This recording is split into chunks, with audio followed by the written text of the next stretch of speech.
जय हिंद दोस्तों। BS exam गुरु channel में आपको स्वागत है। पुनः आप लोगों के सामने नंबर सिस्टम का सीरीज लेकर के उपस्थित हुए हैं, जो कि अधूरा रह गया था। सारे संख्या के बारे में परिभाषा पढ़ाना, उसी सीरीज को आगे बढ़ाते हुए अभी जो है आपके स्क्रीन पर सअभाज्य संख्या का परिभाषा है। ध्यान दीजिएगा, सअभाज्य संख्या जिसको को प्राइम नंबर्स बोला जाता है इंग्लिश में, इसका परिभाषा यानी डिफिनेशन होता है, दो या दो से अधिक वे संख्याएं जिसका मौसा बोले तो HCF एक हो, अर्थात जिसमें केवल एक वैनिष्ट गुणनखंड हो, सअभाज्य संख्या कहलाता है। जैसे 2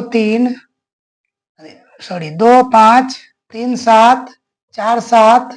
etc, यानी 2 या 3 या 4 कितना भी संख्या क्यों ना रहे, और उसका अगर HCF यानी मौसा अगर एक होगा तो वह संख्या क्या हो जाएगा, सअभाज्य संख्या हो जाएगा। क्या हो जाएगा, सअभाज्य संख्या। तो सअभाज्य संख्या के बारे में आपको पता चल गया कि सअभाज्य संख्या दो या दो से अधिक वे संख्या है जिसका मौसा एक हो। बस छोटा सा डिफिनेशन है, तो यही है। अब आगे अगला टॉपिक है जुड़वा अभाज्य संख्या, ट्विन प्राइम नंबर। तो वैसी दो लगातार अभाज्य संख्या जिनके बीच एक भाज्य संख्या हो, तो वह दोनों अभाज्य संख्या जुड़वा अभाज्य संख्या कहलाता है। जैसे देखिएगा कि 3 और 5 दो लगातार अभाज्य संख्या है, और इसके बीच में जो 4 हो गया, क्या हो गया, भाज्य संख्या हो गया। तो ये 3 और 5 जो होगा ये जुड़वा अभाज्य संख्या हो जाएगा। ठीक इसी प्रकार से आगे देखिएगा कि 11 और 13 दो लगातार अभाज्य संख्या है, और इसके बीच में एक भाज्य संख्या है। तो ये 11 और 13 कहने का मतलब हो गया जुड़वा अभाज्य संख्या। ठीक इसी प्रकार इसका भी देख लीजिए, 17 18 19 है, 17 और 19 दो लगातार अभाज्य संख्या है, तो 17 और 19 हो गया जुड़वा अभाज्य संख्या।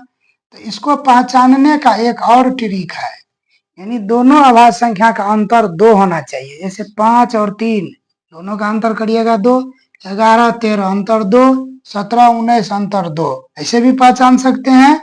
या नहीं तो दो लगातार अभाज्य संख्या का एक बीच एक भाज्य संख्या होना चाहिए, तो ये दोनों अभाज्य संख्या क्या बन जाएगा, जुड़वा अभाज्य संख्या। तो अब जुड़वा अभाज्य संख्या का भी कंसेप्ट आपका क्लियर हो गया। अब अगला टॉपिक है, अगला टॉपिक की बात करते हैं, परिमेय संख्या, रैशनल नंबर। इसका डेफिनेशन है, वैसी संख्या जो p/q के रूप में हो, जहां p और q पूर्णांक संख्याएं हो किंतु q शून्य न हो, यानी q बराबर नहीं 0, परिमेय संख्या कहलाता है। परिमेय संख्या धनात्मक और ऋणात्मक दोनों प्रकार के होते हैं। एग्जाम्पल 5 7 3/7 8/11 -8/11 22/7 3.333 ... 1.21 पर रेकरिंग etc।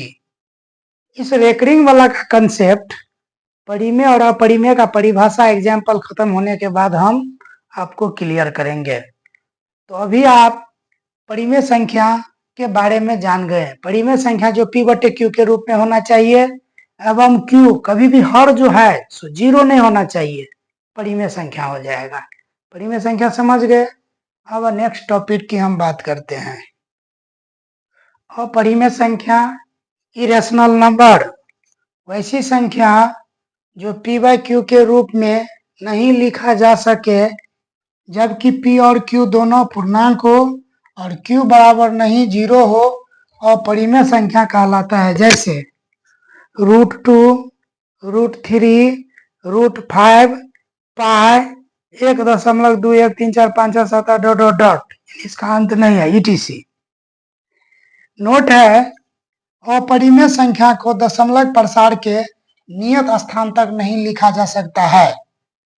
अब हम आपको समझा रहे हैं, देखिएगा ध्यान से, परिमेय और अपरिमेय। जैसे √2 है तो √2 का माने क्या हो जाएगा कि 2 का वर्गमूल यानी स्क्वायर रूट नहीं होगा, यानी स्क्वायर रूट नहीं निकलेगा तो वो हो जाएगा अपरिमेय संख्या। जैसे 3 है, 3 का स्क्वायर रूट नहीं निकलता है, वो हो गया क्या, अपरिमेय संख्या।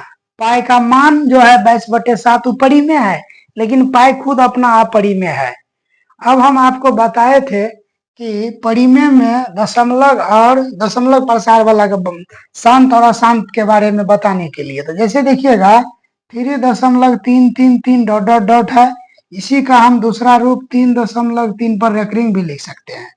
लेकिन यहीं पे ऐसा हो जाए कि यहाँ पे जैसे 1.01001000001, तो ये क्या हो जाएगा, इसमें देखिएगा ध्यान से।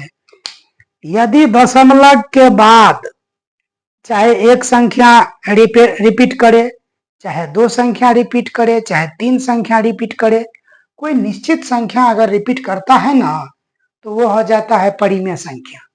लेकिन दशमलव के बाद निश्चित संख्या रिपीट नहीं करे, जैसे कि 0 1 रिपीट आ गया, इसके बाद 2 गो 0 1 आ गया, 3 गो 0, निश्चित संख्या रिपीट नहीं कर रहा है, बढ़ रहा है, इसीलिए ये क्या हो जाएगा, अपरिमेय।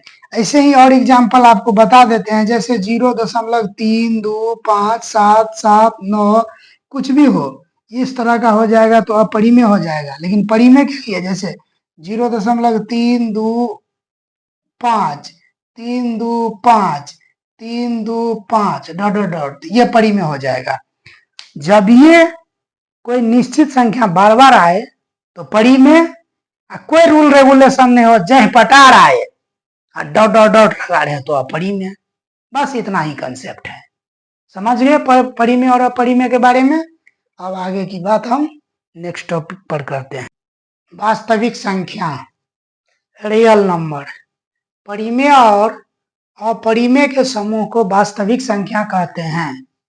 यानी परिमेय और अपरिमेय ये दोनों जो है सो वास्तविक संख्या का परिवार है। तो वास्तविक संख्या के दोनों बेटा है, वो जटका बेटा है, वो छोटका बेटा, परिमेय और अपरिमेय। इन्हीं के समूह को क्या कह देंगे, वास्तविक संख्या। जैसे 3 परिमेय हो गया, 5 परिमेय हो गया, √2 अपरिमेय हो गया, -2 क्या हुआ, परिमेय हुआ, √7 अपरिमेय हुआ, पाई अपरिमेय हुआ, 22/7 क्या हो गया, परिमेय हो गया, 0.33 डॉट डॉट। देखिए निश्चित संख्या बार बार आ रहा है, यानी 3 बार बार आ रहा है, परिमेय होगा। 0.1 2 3 4 5 6 7 8 9 10 कैसे आएगा, कैसे नहीं, ये क्या हो जाएगा, अपरिमेय हो जाएगा। तो इसी समूह को क्या कहेंगे, वास्तविक संख्या। अब लास्ट टॉपिक आप लोगों के बीच बचा है जो है अवास्तविक संख्या, उसके बारे में बताते हैं। अवास्तविक संख्याएं या काल्पनिक संख्याएं, इंग्लिश में बोला जाता है इमेजिनरी नंबर, वे संख्याएं जो वास्तविक नहीं है, अर्थात जिसकी मात्र कल्पना की जा सकती है, अवास्तविक संख्या या काल्पनिक संख्याएं कहलाती है। जैसे -√9, -√15, -√7 etc, ये सब अवास्तविक संख्या के अंतर्गत आ जाता है। तो इसको इमेजिनरी नंबर बोलते हैं, इसका कल्पना ही कर सकते हैं, यह किसी भी प्रकार का संख्या पंख्या नहीं होता है, यह जो है इसके नाम मात्र हम कल्पना कर सकते हैं। तो आपके सामने जितना प्रकार का नंबर बन रहा था, सारे का हमने आपको डिफिनेशन एग्जाम्पल बता दिए। अब हम इस टॉपिक को आगे बढ़ाएंगे नेक्स्ट वीडियो में। आज के लिए इतना ही। जय हिंद, जय भारत।